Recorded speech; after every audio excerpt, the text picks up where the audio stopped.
Hello students, very good morning to you. Welcome back to your computer class. So today let us start with our second unit syllabus. In the second unit syllabus, we are having two chapters, that is chapter number 10, that is flow of control 2, and chapter number 7, inputs in Java. So today we will continue with flow of control because we have already done flow of control 1. So let us start today with the flow of control 2.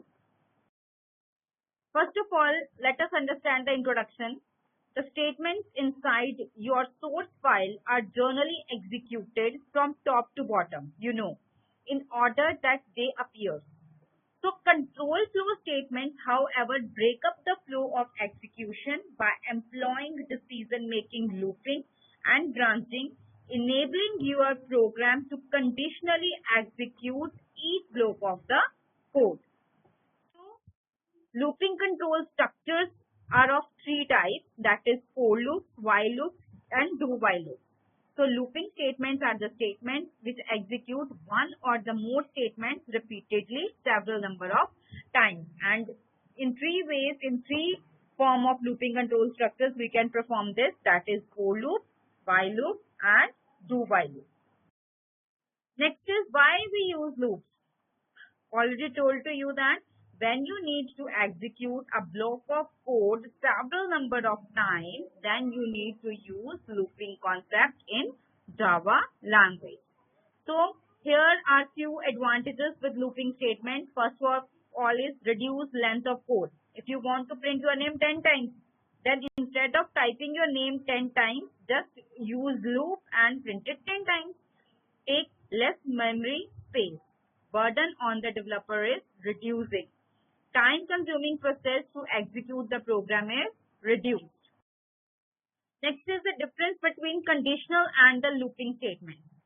Conditional statements execute only once in the program, whereas looping statements executed repeatedly several number of times.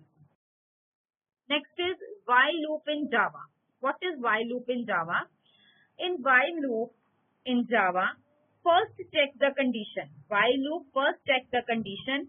If the condition is true, then control go inside the loop of the body. Means that it is the entry control loop in the beginning. Here look at the flowchart carefully. First of all, it will check the condition. If the condition is true, then only it will get inside the body of the loop. But when the condition is false, when the condition is true, it goes inside the body. But when the condition is false, it will not go inside the body and just come to the end of the loop. So this is known as the while loop. Here is the syntax. First of all, we will take condition, then statement, increment or decrement. Means you want to increase the statement by 1 or decrease the statement by 1. Next is for example of while loop. Here have a look on the example of while loop.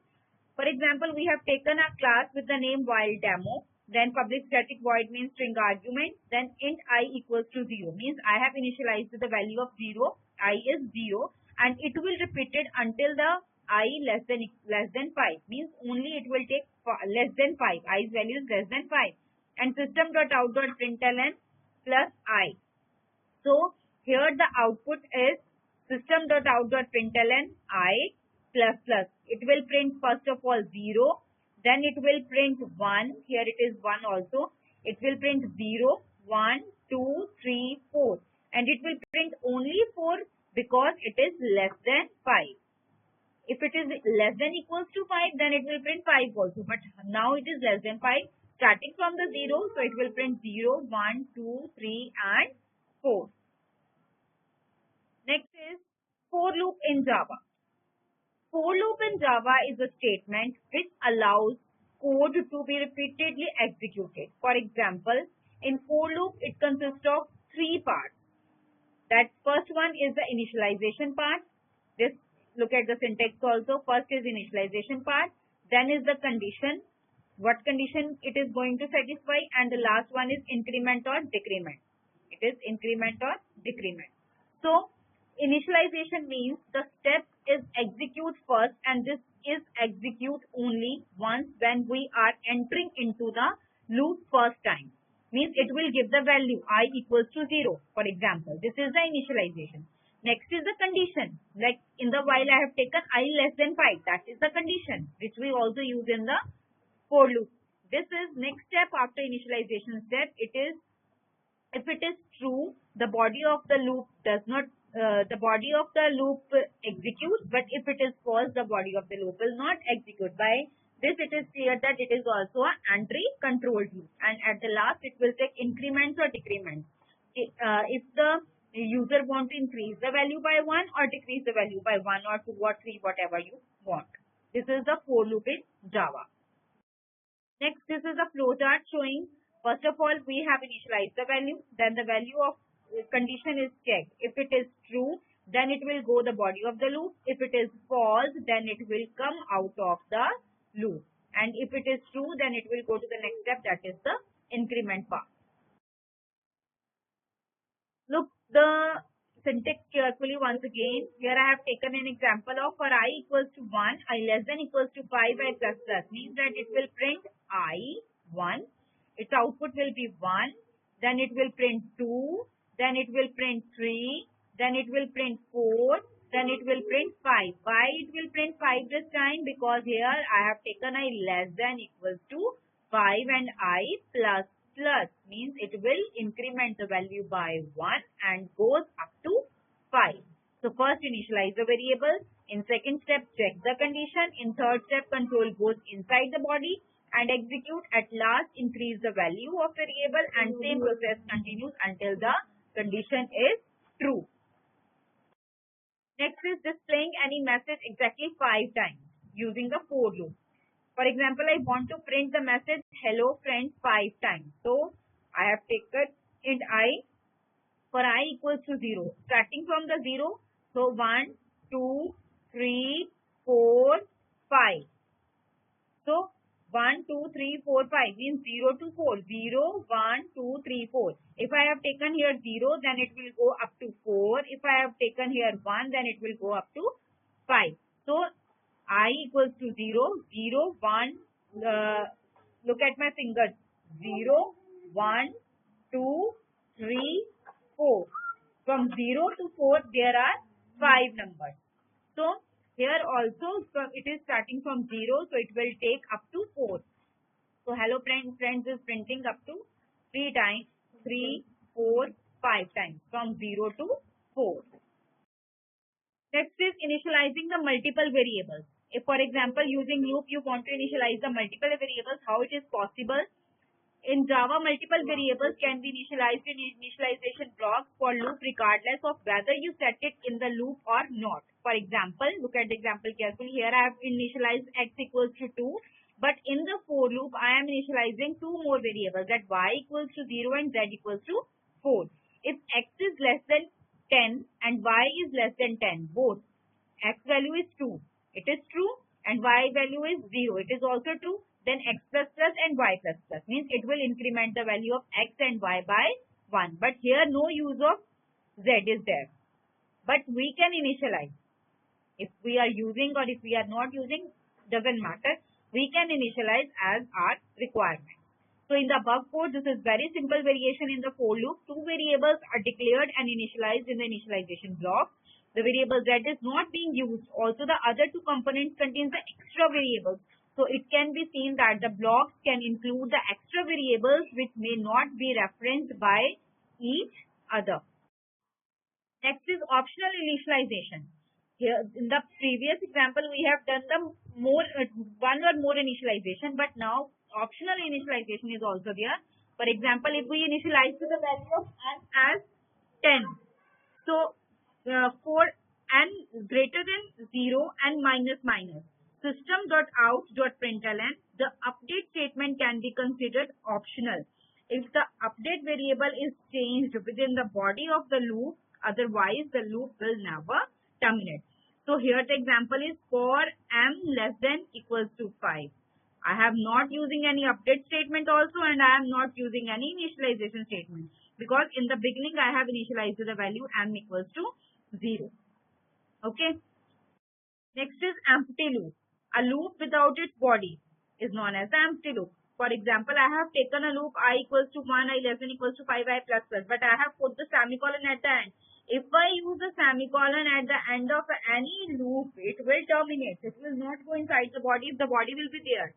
So it is up to you. If you don't want to execute your loop, just put semicolon mark at the end of the loop. So next is do while loop. Do while is the only loop which is the exit control loop. Means one time it goes through the body, then it will check the condition. So look at the program, look at the flowchart carefully. Do while loop in Java is similar to the while loop, except that the do while loop is executed at least one time, because at one time it goes inside the loop. So a do while loop is a control flow statement that executes a block of code at least once and then repeatedly execute the block or not depending on a given condition at the time of the block. For example, in the flowchart it is given that do condition code. First of all, it will go to the body of the loop. Then if the condition is true, again it will go to the block. But if the condition is false, then it will come out from the loop. Next is when use do while loop. When we have to use do while loop, when we need to repeat the statement block at least one time. Either the condition is true or the condition is false. If we want to repeat the statement one time, then we will use a do while loop. In do while loop, post checking process will be occur after going to the body. It will check the condition, that is post process checking process, that is after execution of the statement block, condition part will be executed. Next is example of do while loop. Here I have initialized the value of I equals to 20, then it will print hello world one time. And if I is less than 10, then it will go to the loop. But here the I is greater than 10 because I is 20. So one time it will print because one time it will go inside the loop. Example 2 of do while loop. For example, I have taken a class do while demo, public static void main string argument, then int I equals to 0. If I is less than 5, then it will print. Then now I is less than 5, I is 0, then it will print 1, 2, 3, 4, 5. Next is what are jump statements. Java supports 3 jump statements, that is the break, continue and return. These 3 statements transfer control to the other part of the program. So first is the break statement. In Java, break is majorly used to terminate a sequence in a switch statement that I have already discussed above in the chapter number 9 to exit a loop. Used as civilized form of goto using break to exit a loop. It is also known as a civilized goto. Break statement is also known as a civilized goto. So using break, we can force immediate termination of a loop by passing the condition expressions and may remaining code in the body and code in the body of the loop. So note that break when used inside the set of nested loop will only break out of the innermost loop. Next is the example of the break statement. Look at the example carefully. For example, I have taken a class break loop demo for I equals to 0, I less than 10, I plus plus and terminate the loop when I is 5. I will be go up to 10 but terminate the loop when I becomes 5. If I equals to 5, it will stop. So starting from the 0, it will print up to 4 only because this is 1, this is 2, this is 3, this is 4 and this is 5. So from 0 to 4 is 1 to 5. Continue. Sometimes it is useful to force an early iteration of a loop, that is, you might want to continue running the loop but stop processing the remainder of the code in the body of this particular iteration. This is effect a go to just pass the body of the loop to the loop's end. The continue statement performs such an action. For example, look at the example carefully. I have taken for I equals to 0, I less than 10, I plus plus. If I mod 2 equals to 0, means that the remainder when divided by I is 0, then it will continue, otherwise it will not continue. Okay, so the output is 1, 3, 5, 7, 9. So the odd numbers it will print which will not give the remainder 0. Next is the return statement. The return statement is actually not in your syllabus, but I will explain you because it is a part of the jump statement. The return statement is used to explicitly return from a method. That is, it causes a program control to transfer back to the caller of the method.